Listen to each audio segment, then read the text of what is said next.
आज अपराह्न 2 घटिका समय उद्यान कृषि विभाग तरफ डाबुगाँ में 2 दिन धरी चलता उद्यान कृषि कर्मशाला उद्यापित हो जाइछि। 2 दिन धरी चलता यह कार्यक्रम में उद्यान कृषि अधिकारी रविशंकर पंडा सभापतित्व करते। कार्यक्रम में प्रथम जोग देते उन्नयन अधिकारी शरत माझी, कृषक प्रतिनिधि तथा राज्य कृषक मोर्चा कार्यकारी सभ्य जयंत कुमार पात्र एवं विधायक प्रतिनिधि एम बुलुराव।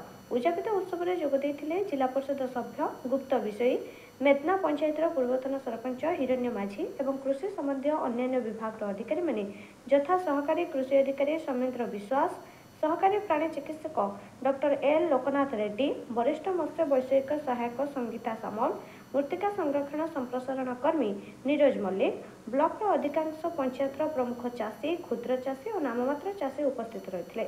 विभिन्न विभाग अधिकारी माने सरकार विभिन्न योजना गुड़िक विषय बुझाइथिले। यह कार्यक्रम में सांबादिक संघर संपादक मीरशंकर पात्र एवं उपसभापति गगन गंतायत को उद्यान कृषि अधिकारी और पढ़ोकन दे सम्मानित करथिले।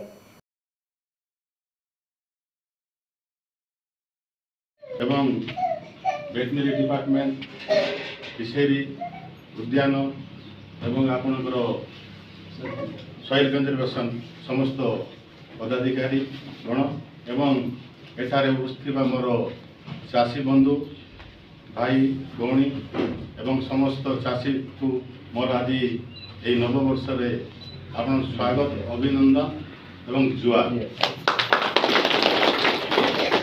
आज डाकले